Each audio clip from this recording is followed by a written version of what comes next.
ألا بذكر الله تطمئن القلوب.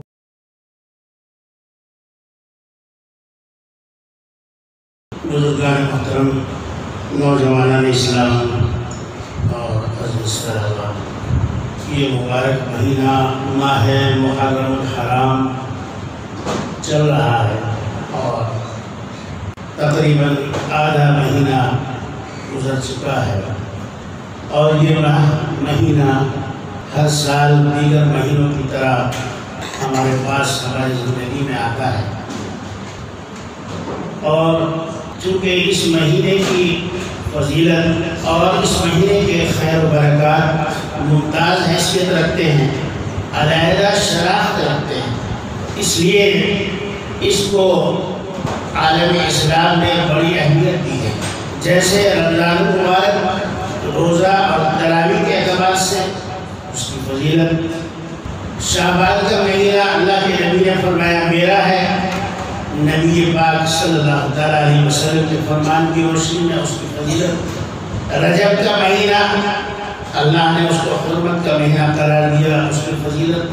بہرحال اس مہینے سے پہلے ذی الحج کا مہینہ گزرا ہے، اس کی فضیلت حج کی وجہ سے ہے، لیکن حج کے بعد محرم شروع ہوتا ہے تو اس کی فضیلت کے دیگر اور کئی معاملات ہیں جن کی وجہ سے اس مبارک مہینے کو خاص طور پر فضیلت حاصل ہے۔ سب سے پہلے تو یہ کہ اللہ تعالیٰ نے سیدنا حضرت آدم جو ابو البشر ہیں، تمام انسانوں کے باپ ہیں، علیہ السلام کا خمیر تیار کر کے اس میں روح جو ڈالی تھی وہ 10 محرم تھا، یعنی اسی مبارک میں۔ اور پھر جب آپ مایوس رہنے لگے، جنت میں آپ کا دل نہیں لگتا تھا، تو اللہ تعالیٰ نے اسی مبارک مہینے میں میری اور آپ کی اور ساری دنیا کے انسانوں کی ماں سیدہ حضرت حوا علیہ السلام کو پیدا فرمایا۔ حضرت آدم علیہ السلام کی بائیں پسلی کے آخری، یعنی جو نویں پسلی ہوتی ہے، اس سے آپ کو پیدا کیا۔ اور پھر یہ کہ جب آپ سے خطا ہو گئی اور آپ کو دنیا میں بھیج دیا گیا، تو اللہ تعالیٰ نے حضرت آدم علیہ السلام کی خطا کو بھی اسی مبارک مہینے میں معاف فرمایا۔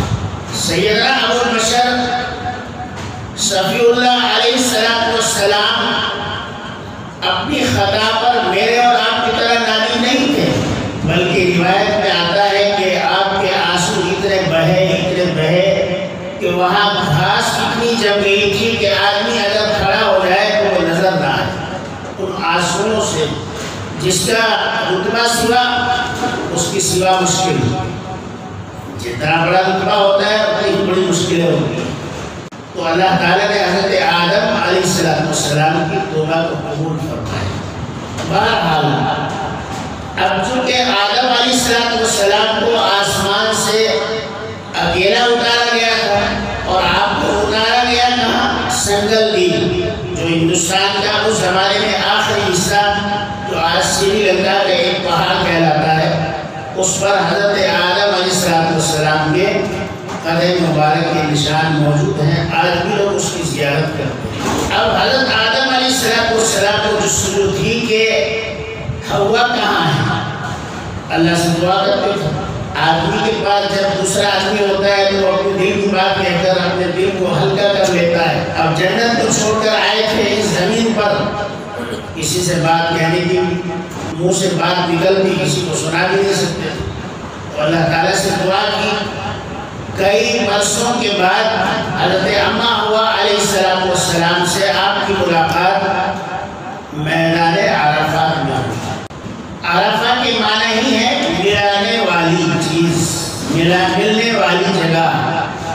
تو آدم علیہ السلام کو اللہ تعالیٰ نے حضرت حوا سے ملاقات بھی اسی مہینے میں کرائی۔ اس اعتبار سے یہ مہینہ بڑا مبارک مہینہ، پھر وہ نبی جس کا ذکر قرآن کے 22 پاروں میں ہے، جن کو حضرت موسیٰ کلیم اللہ کہا جاتا ہے، ان کو بھی اللہ تعالیٰ نے نبوت عطا فرمائی اور اسی مبارک مہینے۔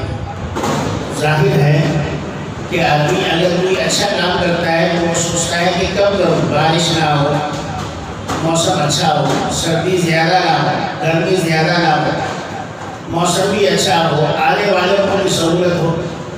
کوئی بھی فنکشن آدمی کرتا ہے تو سب جگہ سوچتا ہے، اور اللہ تعالیٰ کے سامنے تو ساری چیز پوری کتاب ہے، اس کو سب معلوم ہے۔ تو اللہ نے جو چیز، جو وقت، جو مہینہ اچھا سمجھا اس نے وہ کام کیا۔ تو معلوم ہوا کہ محرم الحرام بہت ساری حیثیتوں سے خصوصی معاملہ اور خصوصی فضیلت رکھتا ہے۔